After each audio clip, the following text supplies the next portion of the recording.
Hello! Good morning, good afternoon, and good evening mga kalakwatsero at kalakwatsera. So, nandito po tayo ngayon sa Beriato. Dito sa kuparin po ito ng San Isidro, Northern Samar.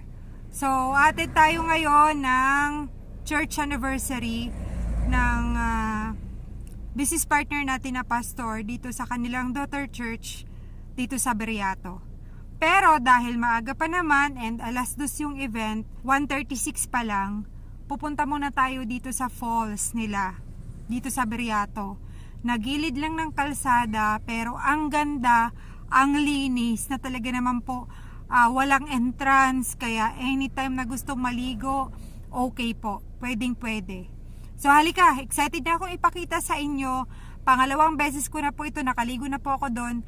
Pero hindi muna ako maliligo ngayon since atin tayo ng church anniversary. Kaya halika na, tingnan na natin! Nandito po tayo sa may tindahan ng mga tuyo dito sa Beriato. Ito yung landmark. So dito nakapark ang aming sasakyan. Kasama ko si Kuya Rich. Hi Kuya Rich! Hello. And tatawid lang po tayo. Let's go! Eh nakita nyo ba yung tulay na to? Ayan o, may nakasulat dun sa tulay Beriato. Tatawid ka lang and eto na po yun. Syempre, paunahin natin si Kuya Richard kasi first time niya dito. Susundan natin kung ang mga yapak ng kanyang mga paa. Go lang, and natatanaw ko na po. Actually, mga ilang steps ba to? Wala pang 100 yata. Depende sa steps mo kung gaano katagal abutin. Naririnig ko na yung falls. Mapapol ka ba? Hello po.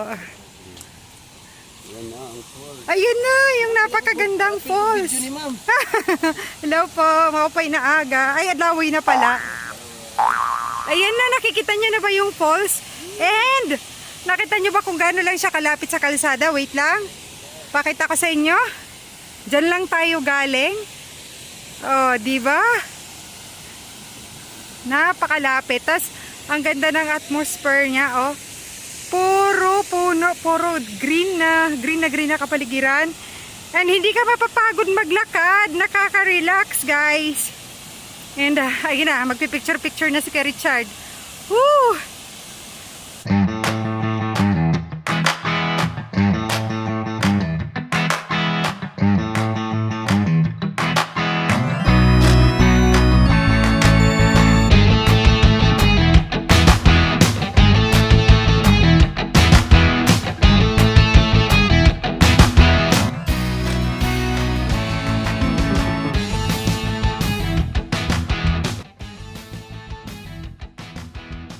Diba?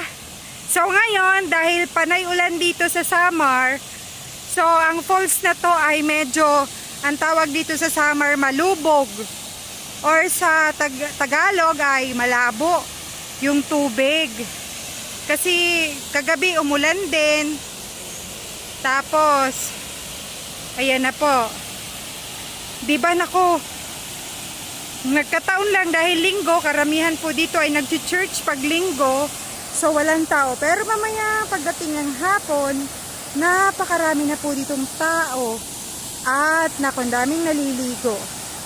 Diba, sa baba tayo, grabe, napakaganda.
samurai ay kulimpi.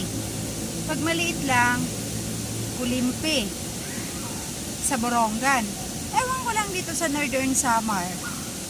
Sa Bicol, ang tawag dyan, karimpi. Diba? Iba-iba. Ay, ang cute-cutie!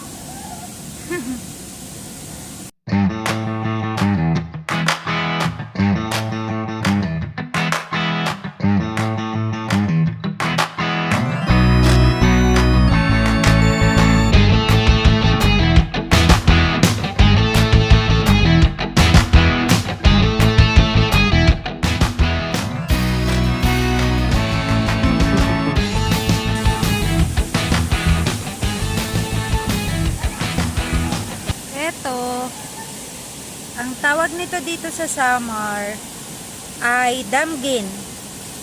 Kinakain po ito. Kaya lang guys, ito ay maliit pa lang. Ayan. So, kapamilya siya ng suso. Hindi natin siya pwedeng kunin kasi nananahimik siya dyan. Ibabalik natin. Yan, palaki ka pa ha. Ang dami nila oh. Yan pa oh. Damgin. So, ang dami nila, oh. Kata nyo, oh. Yun. Kinakain po yan.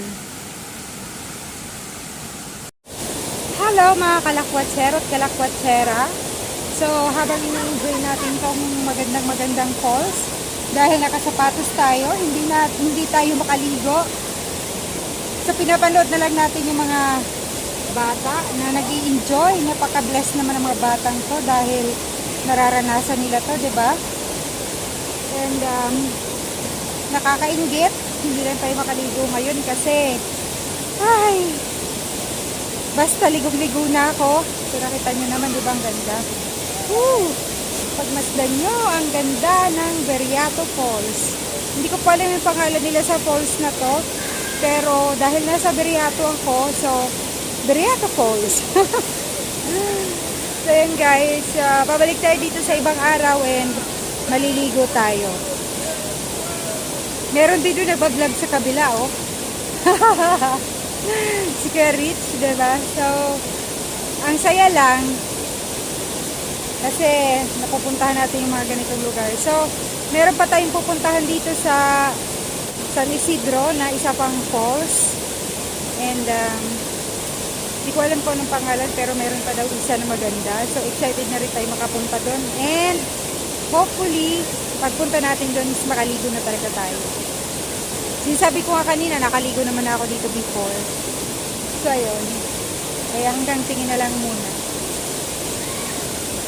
So, sa mga waray nun, bye-bye. Sana na-enjoy nyo po yung ganda ng view ng Beriato Falls. Bye-bye guys!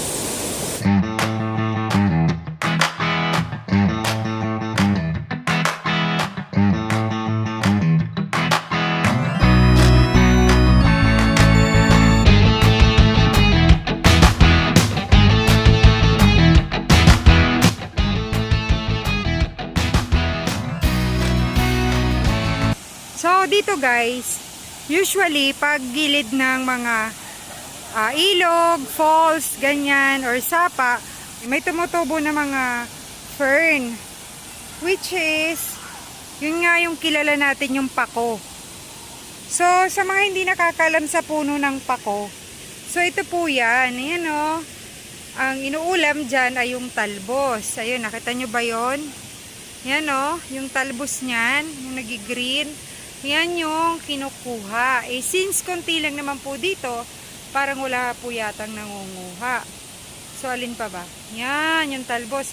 Lalo na yun, yung maliit na green na green. Yun. So, sa mga hindi nakakaalam ng puno ng pako, hindi kaya dito may bigla na lang pumulupot sa paa ko. And ako lang po mag-isa. Nandun na po si Kuya Richard sa sasakyan. So, malamang-lamang walang tutulong sa akin pag nakagat ako ng ahas. Pero guys, para sa inyo, sige kunin natin. Yan. Ayan na, malapit na tayo. Oops. And ganito siya kunin. Pak! Ayan na po. Yan na yung mga nakikita nyo sa palengke na pako. Ayan. Nagdatingan sila. Kasi makatuklawin tayo. Di pa pasaway tayo eh. So yun po. And dahil dyan, bye-bye na guys. Kasi mag-i-start na daw po ang Sunday service. Bye!